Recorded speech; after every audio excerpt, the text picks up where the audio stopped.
So that was, and I'm looking now inside the book. That was one of the key points that you get onto really early inside the book. You show the model of how we take our individual capabilities and we work them into the job environment, and by working with those two together, we're able to provide some exceptional performance. But this is your shift. This is your model shift going from that three circle, you know, drive to Right. a larger ecosystem that, I mean, Absolutely. you put competencies kind of in the middle, but really impacting everything that's around it to a degree.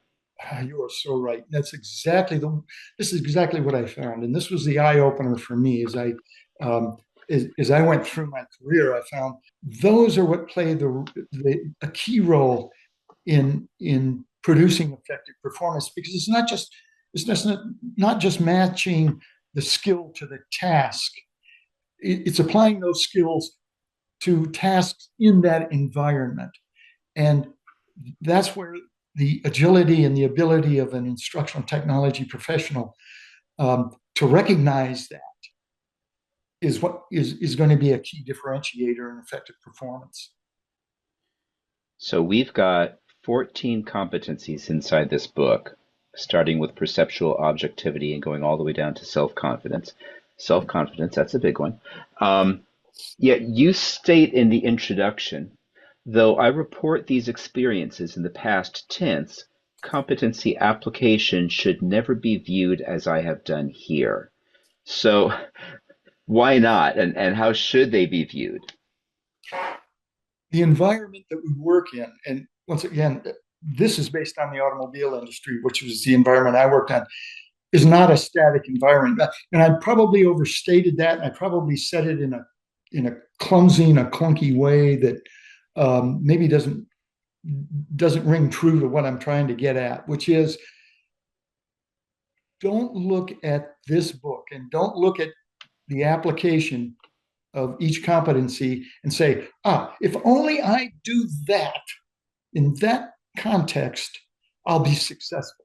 This is not, it's, it's not, it's not like a cookbook. It's not like you can take every competency and apply it the same way every time, because the environment changes. It's a fluid environment. Organizations are complex.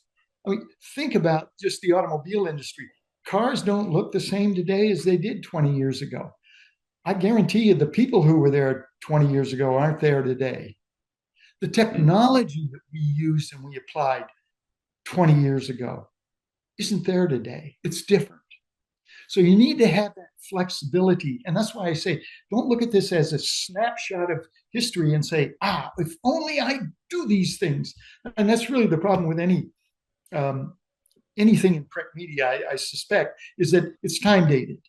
So don't look at it as a time dated issue. Look at it conceptually, because things are going to change. Everything's going to look different. It's not going to be the same tomorrow as it is today.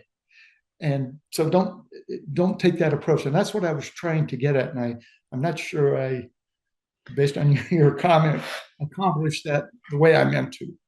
So I was taking it for a few different ways. One of the ways is let's just think about your specific example here of uh, time changing, right?